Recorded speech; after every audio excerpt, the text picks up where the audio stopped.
ನೋಡ್ತಾ ಇದ್ವಿ. ಒಂದು ಅಪ್ಡೇಟ್ ಸಿಗ್ತಾ ಇದೆ. ಬೆಳಿಗ್ಗೆ ವಿದೇಶಾಂಗ ಸಚಿವಾಲಯದಿಂದ ಸುದ್ದಿಗೋಷ್ಠಿ ಕೂಡ ಕರೆಯಲಾಗಿದೆ.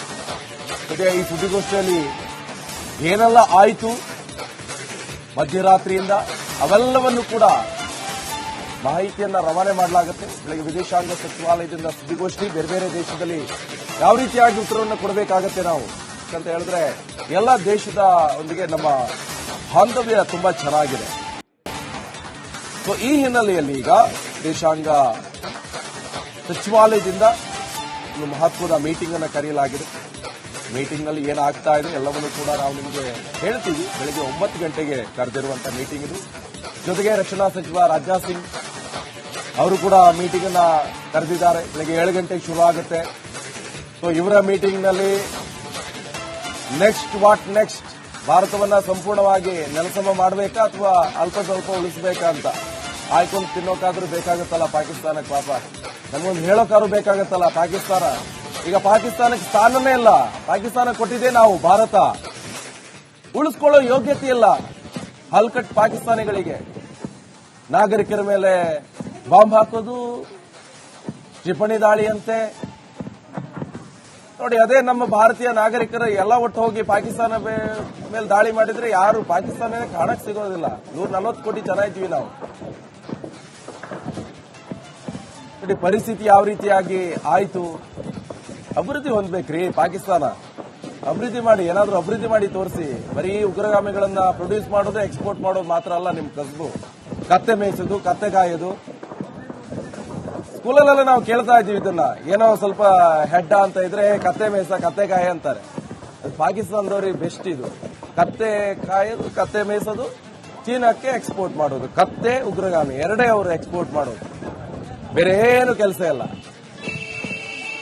ಅಂತ ಪರಿಸ್ಥಿತಿ ಈಗ ಬಿಕಾರಿ ಕೆಲಸ. ಈಗ ಮಣ್ಣು ತಿನ್ನುವಂತ ಪರಿಸ್ಥಿತಿ ಬಂದಿದೆ. ಸಿಂಧು ನದಿ ನೀರಿಲ್ಲ, ಜೇಲಂ ನದಿ ನೀರಿಲ್ಲ, ಮಣ್ಣು ತಿನ್ನುವಂತ ಪರಿಸ್ಥಿತಿ ಬಂದಿದೆ ಪಾಕಿಸ್ತಾನಕ್ಕೆ. ಆ ಮಣ್ಣಾರು ನೆಟ್ಟಿಗಿರುತ್ತಾ? ನಮ್ಮ ಭಾರತ ಭೂಮಿ ಮಣ್ಣು ತರ ಇರುತ್ತಾ? ಅದು ಇಲ್ಲ. ಹೊಯ್ಗೆ ಮರಳು ಮಣ್ಣು 16 ತಿನ್ನೋ ಯೋಗ್ಯತೆ ಇದೆಯಾ ಪಾಕಿಸ್ತಾನಕ್ಕೆ? ಅದು ಇಲ್ಲ.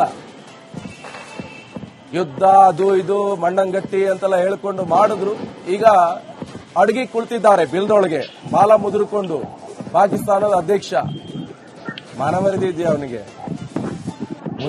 ಮುನೀರ್ ರಕ್ತನಾಳ ಅಂತೆ ಕಾಶ್ಮೀರ, ಯಾವುದೇ ಕಾರಣಕ್ಕೂ ಬಿಟ್ಕೊಡಲ್ಲ ಅಂತೆ. ಪರಿಸ್ಥಿತಿ ಎಲ್ಲ ಆಯ್ತು ಇವಾಗ. ರಕ್ತನಾಳ ಎಲ್ಲ ಹೋಯ್ತು ಇವಾಗ ಆತನ ಪದಚ್ಯುತಿಗೆ ಈಗ ಕಾಯ್ತಾ ಇದ್ದಾರೆ. ಬೆಳಗಾದ್ರೆ ಏನಾಗುತ್ತೋ ಗೊತ್ತಿಲ್ಲ. ಬಿಲ್ದಿಂದ ಹೊರಗೆ ಬಂದ ಅಂತ ಹೇಳಿದ್ರೆ ಮುನೀರ್ನ ಹೊಡೆದು ಕೊಲ್ಲುವಂತ ಪರಿಸ್ಥಿತಿ ನಿರ್ಮಾಣ ಆಗಿದೆ. ಪಾಕಿಸ್ತಾನದ ನಾಗರಿಕರು ದಂಗೆ ಹೇಳ್ತಾ ಇದ್ದಾರೆ ಮುನೀರ್ ವಿರುದ್ಧ. ನೀನಂತ ಅಯೋಗ್ಯನ ಹೋಗಿ ಪಾಕಿಸ್ತಾನ ಸೇನಾ ಮುಖ್ಯಸ್ಥರು ಮಾಡಿದ್ವಲ್ವಾ ಅಂತ ಹೇಳ್ಕೊಂಡು ಬಾಯ್ ಬಡ್ಕೊಳ್ತಾ ಇದ್ದಾರೆ ಪಾಕಿಸ್ತಾನದ ಜನತೆ. ಆಲ್ಮೋಸ್ಟ್ ಅಲ್ಲಿ 100ರಲ್ಲಿ ಒಂದು 10% ಒಳ್ಳೆಯವರು ಇರ್ಬೋದು, ಮತ್ತೆಲ್ಲ ಇರುವುದೇ ಭಯೋತ್ಪಾದಕರು. ಭಯೋತ್ಪಾದನೆಯನ್ನ ರಕ್ತಗತವಾಗಿ ಬಂದಿರುವಂತವರು. ಬೇರೆ ಏನು ಹೇಳುವಂತ ಪ್ರಶ್ನೆನೇ ಬರಲ್ಲ. ಎಲ್ಲಾ ದೇಶ ಬಿಟ್ಟು ಭಾರತಕ್ಕೆ ಉಪದ್ರವನ್ನ ಕೊಡ್ತಾ ಇರುವಂತದ್ದು. ಭಾರತವನ್ನು ಮುಟ್ಟಿದ್ರೆ ನಾವೇನೋ ದೊಡ್ಡ ಸಾಧನೆ ಮಾಡಿದ್ವಿ ಅಂತ. ಈಗ ಏನಾಯ್ತು? ಮಣ್ಣು ತಿನ್ನುವಂತ ಪರಿಸ್ಥಿತಿ ಬಂದಿದೆ. ಮರಳು ತಿನ್ನುವಂತ ಪರಿಸ್ಥಿತಿ ಪಾಕಿಸ್ತಾನಕ್ಕೆ. ರಾಕೆಟ್ ಯಾವಂದೇ ಆಗಲಿ ಹಚ್ಚೋರು ನಾವಾಗಿರ್ಬೇಕಂತ ಹೇಳ್ತೀವಿ. ನಾವೀಗ ಪಾಕಿಸ್ತಾನಕ್ಕೆ ಹಚ್ಚಿ ಬಿಡ್ತಾ ಇದ್ವಿ. ದೀಪಾವಳಿ ಆಚರಣೆ ಮಾಡ್ತಾ ಇದ್ವಿ. ಡಮ್ ಡಮಾರ್ ಆಗ್ತಾ ಇದೆ ನೋಡಿ. ಪಾಕಿಸ್ತಾನ ಉಡೀಸಾಗ್ತಾ ಇದೆ. ಏನೂ ಇಲ್ಲ. ಇನ್ನೊಂದು 1 ಗಂಟೆನೂ ಬೇಡ ಈಗ ಪಾಕಿಸ್ತಾನ ಫುಲ್ ಉಡೀಸಾಗೋಕೆ. ಏನ್ ಮಾಡಬೇಕು, ವಾಟ್ ನೆಕ್ಸ್ಟ್ ಎನ್ನುವಂತ ನಿಟ್ಟಿನಲ್ಲಿ 7 ಗಂಟೆಗೆ ರಾಜನಾಥ್ ಸಿಂಗ್ ಅವರು ಮೀಟಿಂಗ್ ಅನ್ನು ಕರೆದಿದ್ದಾರೆ. ಇದರಲ್ಲಿ ರಾಷ್ಟ್ರೀಯ ಭದ್ರತಾ ಸಲಹೆಗಾರ ಅಜಿತ್ ದೋವಲ್ ಇರ್ಬೋದು, ಸಿಡಿಎಸ್ ಇರ್ಬೋದು, ಎಲ್ಲರೂ ಕೂಡ ಈ ಮೀಟಿಂಗ್ ನಲ್ಲಿ ಭಾಗಿಯಾಗ್ತಾ ಇದ್ದಾರೆ. ನೆಕ್ಸ್ಟ್ ಯಾವ ರೀತಿಯಾಗಿ ಕಾರ್ಯಾಚರಣೆಯನ್ನು ನಡೆಸಬೇಕಾಗುತ್ತೆ ಅಂತ. ಯಾಕಂತ ಹೇಳಿದ್ರೆ ಭಾರತೀಯ ನಾಗರಿಕರಿಗೆ ಯಾವುದೇ ರೀತಿ ತೊಂದರೆ ಆಗಬಾರದು, ಒಬ್ಬರಿಗೂ ಕೂಡ ಯಾವುದೇ ರೀತಿ ತೊಂದರೆ ಆಗಬಾರದು ಎನ್ನುವಂತ ನಿಟ್ಟಿನಲ್ಲಿ ಈ ಹೋರಾಟವನ್ನು ನಡೆಸ್ತಾ ಇರುವಂತದ್ದು.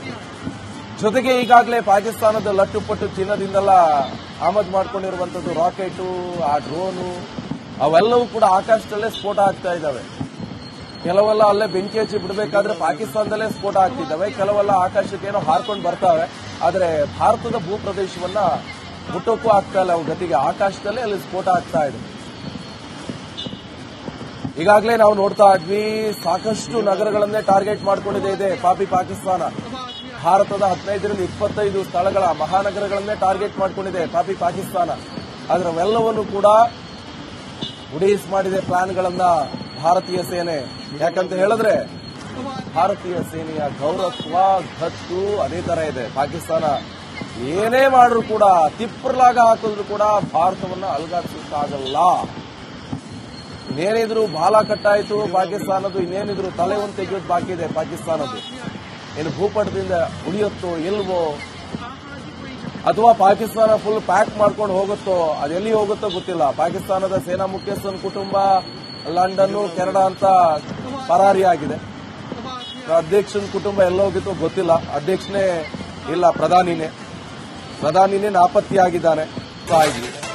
ಅಪ್ಡೇಟ್ ಸಿಗ್ತಾ ಇದೆ. ಬೆಳಿಗ್ಗೆ ವಿದೇಶಾಂಗ ಸಚಿವಾಲಯದಿಂದ ಸುದ್ದಿಗೋಷ್ಠಿ ಕೂಡ ಕರೆಯಲಾಗಿದೆ. ಮತ್ತೆ ಈ ಸುದ್ದಿಗೋಷ್ಠಿಯಲ್ಲಿ ಏನೆಲ್ಲ ಆಯಿತು ಮಧ್ಯರಾತ್ರಿಯಿಂದ ಅವೆಲ್ಲವನ್ನು ಕೂಡ ಮಾಹಿತಿಯನ್ನ ರವಾನೆ ಮಾಡಲಾಗುತ್ತೆ. ಬೆಳಗ್ಗೆ ವಿದೇಶಾಂಗ ಸಚಿವಾಲಯದಿಂದ ಸುದ್ದಿಗೋಷ್ಠಿ, ಬೇರೆ ಬೇರೆ ದೇಶದಲ್ಲಿ ಯಾವ ರೀತಿಯಾಗಿ ಉತ್ತರವನ್ನು ಕೊಡಬೇಕಾಗತ್ತೆ ನಾವು ಅಂತ ಹೇಳಿದ್ರೆ ಎಲ್ಲ ದೇಶದ ಒಂದಿಗೆ ನಮ್ಮ ಬಾಂಧವ್ಯ ತುಂಬಾ ಚೆನ್ನಾಗಿದೆ. ಸೊ ಈ ಹಿನ್ನೆಲೆಯಲ್ಲಿ ಈಗ ವಿದೇಶಾಂಗ ಸಚಿವಾಲಯದಿಂದ ಒಂದು ಮಹತ್ವದ ಮೀಟಿಂಗ್ ಅನ್ನು ಕರೆಯಲಾಗಿದೆ. ಮೀಟಿಂಗ್ ನಲ್ಲಿ ಏನಾಗ್ತಾ ಇದೆ ಎಲ್ಲವನ್ನೂ ಕೂಡ ನಾವು ನಿಮಗೆ ಹೇಳ್ತೀವಿ. ಬೆಳಗ್ಗೆ 9 ಗಂಟೆಗೆ ಕರೆದಿರುವಂತಹ ಮೀಟಿಂಗ್ ಇದು. ಜೊತೆಗೆ ರಕ್ಷಣಾ ಸಚಿವ ರಾಜನಾಥ್ ಸಿಂಗ್ ಅವರು ಕೂಡ ಮೀಟಿಂಗ್ ಅನ್ನ ಕರೆದಿದ್ದಾರೆ. ಬೆಳಗ್ಗೆ 7 ಗಂಟೆಗೆ ಶುರು ಆಗುತ್ತೆ. ಸೊ ಇವರ ಮೀಟಿಂಗ್ ನಲ್ಲಿ ನೆಕ್ಸ್ಟ್ ಭಾರತವನ್ನ ಸಂಪೂರ್ಣವಾಗಿ ನೆಲಸಮ ಮಾಡಬೇಕಾ ಅಥವಾ ಅಲ್ಪ ಸ್ವಲ್ಪ ಉಳಿಸಬೇಕಾ ಅಂತ ಆಯ್ಕೊಂಡು ತಿನ್ನೋಕಾದ್ರೂ ಬೇಕಾಗುತ್ತಲ್ಲ ಪಾಕಿಸ್ತಾನಕ್ಕೆ. ಪಾಪ ನಮಗೊಂದು ಹೇಳೋಕಾದ್ರೂ ಬೇಕಾಗುತ್ತಲ್ಲ ಪಾಕಿಸ್ತಾನ. ಈಗ ಪಾಕಿಸ್ತಾನಕ್ಕೆ ಸ್ಥಾನನೇ ಇಲ್ಲ. ಪಾಕಿಸ್ತಾನ ಕೊಟ್ಟಿದ್ದೇ ನಾವು ಭಾರತ, ಉಳಿಸ್ಕೊಳ್ಳೋ ಯೋಗ್ಯತೆ ಇಲ್ಲ. ಹಲ್ಕಟ್ ಪಾಕಿಸ್ತಾನಿಗಳಿಗೆ ನಾಗರಿಕರ ಮೇಲೆ ಬಾಂಬ್ ಹಾಕೋದು, ಕ್ಷಿಪಣಿ ದಾಳಿ ಅಂತೆ. ನೋಡಿ, ಅದೇ ನಮ್ಮ ಭಾರತೀಯ ನಾಗರಿಕರು ಎಲ್ಲ ಒಟ್ಟು ಹೋಗಿ ಪಾಕಿಸ್ತಾನ ಮೇಲೆ ದಾಳಿ ಮಾಡಿದ್ರೆ ಯಾರು ಪಾಕಿಸ್ತಾನ ಕಾಣಕ್ ಸಿಗೋದಿಲ್ಲ.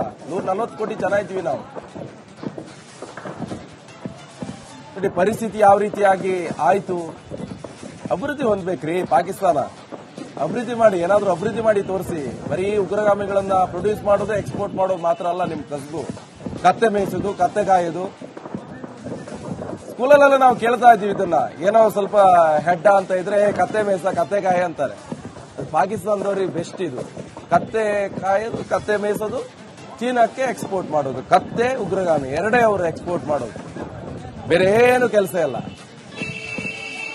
ಅಂತ ಪರಿಸ್ಥಿತಿ ಈಗ ಬಿಕಾರಿ ಕೆಲಸ. ಈಗ ಮಣ್ಣು ತಿನ್ನುವಂತ ಪರಿಸ್ಥಿತಿ ಬಂದಿದೆ. ಸಿಂಧೂ ನದಿ ನೀರಿಲ್ಲ, ಜೇಲಂ ನದಿ ನೀರಿಲ್ಲ, ಮಣ್ಣು ತಿನ್ನುವಂತ ಪರಿಸ್ಥಿತಿ ಬಂದಿದೆ ಪಾಕಿಸ್ತಾನಕ್ಕೆ. ಆ ಮಣ್ಣಾರು ನೆಟ್ಟಿಗಿರುತ್ತಾ, ನಮ್ಮ ಭರತ ಭೂಮಿ ಮಣ್ಣು ತರ ಇರುತ್ತಾ? ಅದು ಇಲ್ಲ.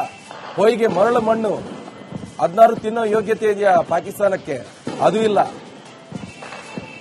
ಯುದ್ಧ ಅದು ಇದು ಮಣ್ಣಂಗಟ್ಟಿ ಅಂತೆಲ್ಲ ಹೇಳ್ಕೊಂಡು ಮಾಡಿದ್ರು. ಈಗ ಅಡ್ಗೆ ಕುಳಿತಿದ್ದಾರೆ ಬಿಲ್ದೊಳಗೆ, ಬಾಲ ಮುದುರ್ಕೊಂಡು. ಪಾಕಿಸ್ತಾನದ ಅಧ್ಯಕ್ಷ, ಮಾನವರಿದಿ ಇದೆಯಾ ಅವನಿಗೆ? ಮುನೀರ್ ರಕ್ತನಾಳ ಅಂತೆ. ಕಾಶ್ಮೀರ ಯಾವುದೇ ಕಾರಣಕ್ಕೂ ಬಿಟ್ಕೊಡಲ್ಲ ಅಂತೆ. ಪರಿಸ್ಥಿತಿ ಎಲ್ಲ ಆಯ್ತು ಇವಾಗ. ರಕ್ತನಾಳೆ ಎಲ್ಲ ಹೋಯ್ತು ಇವಾಗ ಆತನ ಪದಚ್ಯುತಿಗೆ ಈಗ ಕಾಯ್ತಾ ಇದ್ದಾರೆ. ಬೆಳಗಾದ್ರೆ ಏನಾಗುತ್ತೋ ಗೊತ್ತಿಲ್ಲ. ಬಿಲ್ದಿಂದ ಹೊರಗೆ ಬಂದ ಅಂತ ಹೇಳಿದ್ರೆ ಮುನೀರ್ನ ಹೊಡೆದು ಕೊಲ್ಲುವಂತ ಪರಿಸ್ಥಿತಿ ನಿರ್ಮಾಣ ಆಗಿದೆ. ಪಾಕಿಸ್ತಾನದ ನಾಗರಿಕರು ದಂಗೆ ಹೇಳ್ತಾ ಇದ್ದಾರೆ ಮುನೀರ್ ವಿರುದ್ಧ. ನಿನ್ನಂತ ಅಯೋಗ್ಯನ ಹೋಗಿ ಪಾಕಿಸ್ತಾನ ಸೇನಾ ಮುಖ್ಯಸ್ಥರು ಮಾಡುದು ಅಲ್ವಾ ಅಂತ ಹೇಳ್ಕೊಂಡು ಬಾಯ್ ಪಡ್ಕೊಳ್ತಾ ಇದ್ದಾರೆ ಪಾಕಿಸ್ತಾನದ ಜನತೆ. ಆಲ್ಮೋಸ್ಟ್ ಅಲ್ಲಿ 100ರಲ್ಲಿ ಒಂದು 10% ಒಳ್ಳೆಯವರು ಇರ್ಬೋದು, ಮತ್ತೆಲ್ಲ ಇರುವುದೇ ಭಯೋತ್ಪಾದಕರು. ಭಯೋತ್ಪಾದನೆಯನ್ನ ರಕ್ತಗತವಾಗಿ ಬಂದಿರುವ